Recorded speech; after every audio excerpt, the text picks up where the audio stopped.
What if I told you the way you say the word blue could literally change the way you see the color blue? And what if the word that you use for you could change how you treat another person? It sounds insane, right? But this is one of the most fascinating debates in linguistics and psychology. It's called the Sapir-Whorf hypothesis. It is also known as linguistic relativity. Now, we like to think that our thoughts are free. That no matter where you're born, what language you speak, what culture you belong from, the inside of your head is your own private playground. But Sapir and Whorf actually dropped a bomb in the 20th century that maybe your thoughts are not as free as you think they are, right? Maybe your language is shaping your perspective, is shaping your worldview. And now there are two versions of this idea. The first one is a strong version, which says that language determines thought. If your language doesn't have a word for something, then you literally can't think of it. And the weaker version says that language doesn't lock your brain in a cage, but it actually nudges you. It influences the categories that you habitually use to see the world.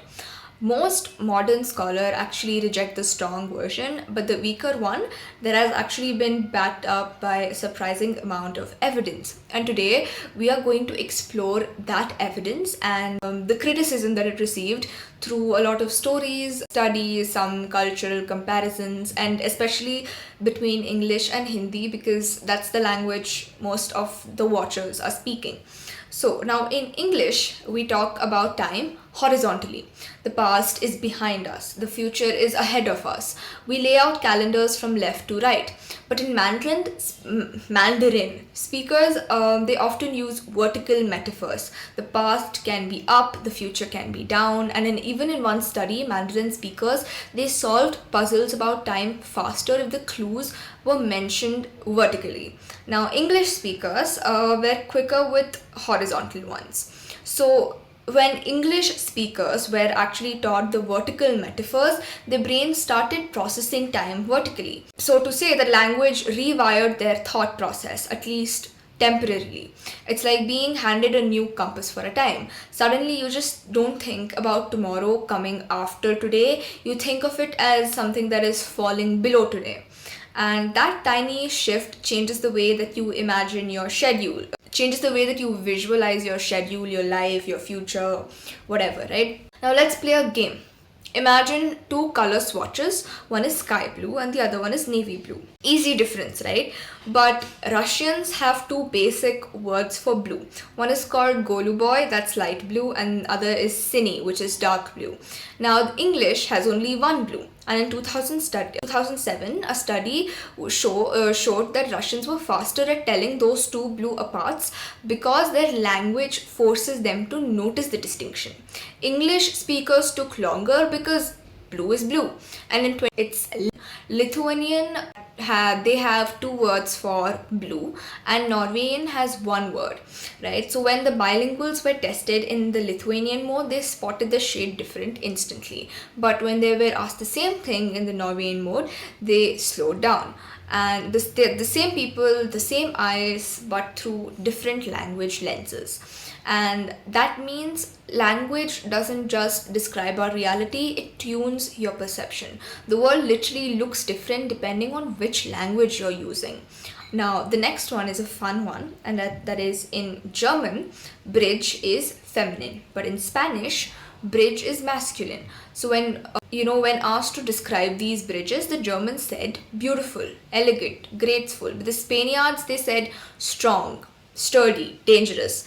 And the bridges didn't change, right? The words did. The words shaped the associations. Now, the same thing, let's think about Hindi. Every noun is either masculine or feminine. Kitab is feminine, kalam is masculine.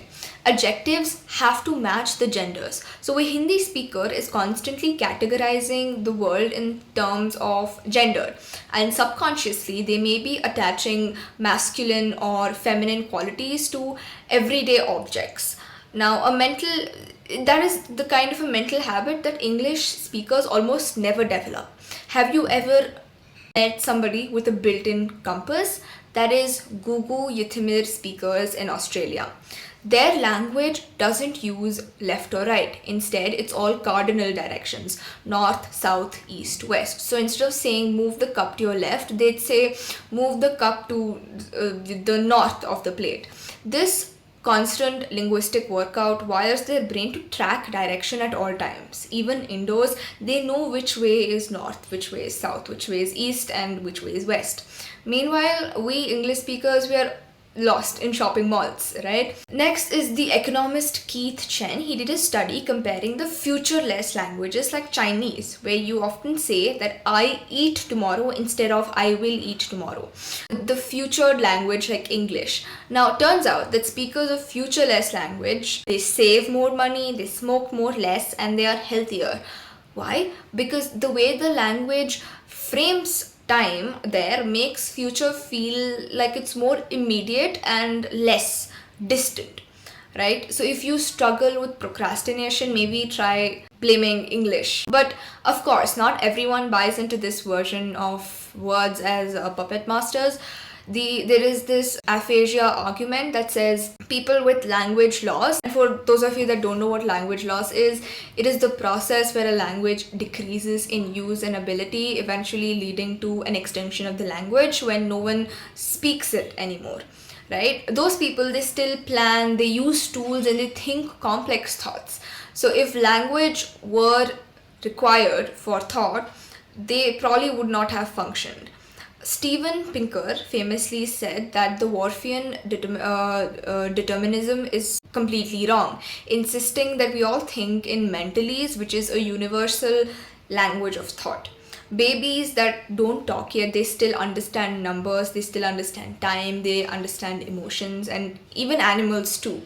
Berlin and Kay showed that across culture, people naturally carve color space around the same focal point: red, green, blue. That suggests that there are universal cognitive patterns that exist outside language. Critics like John McWhorter argued that these effects are tiny, not life-changing. You won't become a different human just because you say Golu boy instead of blue. And some famous studies, they are hard to replicate. The bridge gender study, for instance, it doesn't always produce the same results in follow-ups. So now let's make this a little personal. Let's make this English versus Hindi, right? They're two very different systems, two very different way of carving reality. Some activists argue Hindi is loaded with caste markers, idioms, proverbs, songs that encode social hierarchy. One Dalit activist even worshipped an English goddess, saying that English freed him from casteist thinking. So does English make you less casteist? Pro-Whorfians, they say if your language doesn't have caste-coded terms, your worldview becomes freer. Skeptics push back. They say that it's not the words, it's the social revolution that is behind them. Still, the symbolism is actually hard to ignore. Hindi constantly forces you to gender things, not just people, but books, pens, streets, and everything else. But English keeps gender mostly in pronouns. That difference could shape how speakers think about categories and roles. For example, when a Hindi speaker says achhi kitab, which translates to a good book, right? The adjective must be feminine. That's the constant practice in sorting a word into masculine and feminine. In English, a good book doesn't trigger gender at all. And one language trains constant awareness of gender and the other doesn't. That has a ripple effect. English has you, which is simple, direct. In Hindi, you've got tu, which is intimate, sometimes disrespectful, tum, that is casual, and aap, that is respectful. Every time you speak, you're forced to evaluate social distance between you and the listener. So language builds hierarchy into daily life. That could mean that Hindi speakers grow up more socially attuned or more constrained by formality. It depends on how you see it, really. If you ever noticed how some words exist in one language but not the other, now Hindi has crore for 10 million, English doesn't. English has privacy, a concept that carries huge cultural weight, but it doesn't really map neatly onto Hindi. These gaps, they shape how people conceptualize wealth, personal space, even success. So where does all of this leave us? The consensus among scientists says that language doesn't fully control thought, but it does guide attention, highlight distinction, and shape the habits of the mind. The effects are really subtle, but that doesn't mean they're not real. Think about it. Switching language is like swapping glasses.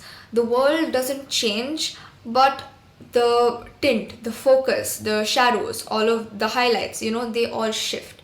And I personally think that Sapir and Whorf were really onto something, but not in an extreme sense. Language should not be a prison, it should be a lens that you can swap, that you can polish, that you can even layer.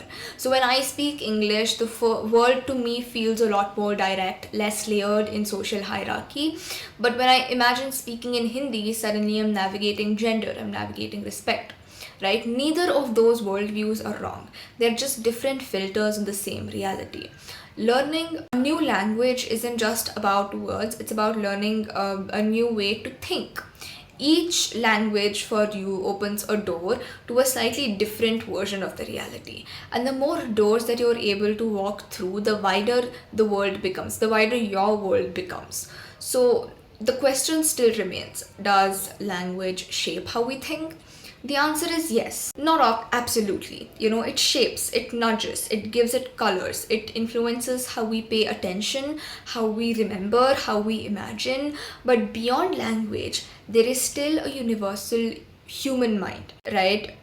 The next time you actually say blue or you, realize that you're not just talking, you're thinking through this lens of your culture, your history, your language, and maybe, just maybe, learning a new word is actually rewiring your brain. So that's it for today, and I hope you learned something new, because this was a very interesting subject for me. It's something that I actually thought about even before I came across this hypothesis. And just to clarify, that doesn't mean there's a language that is better than the other or worse than the other. All languages are just languages. They're all mediums for us to communicate to each other.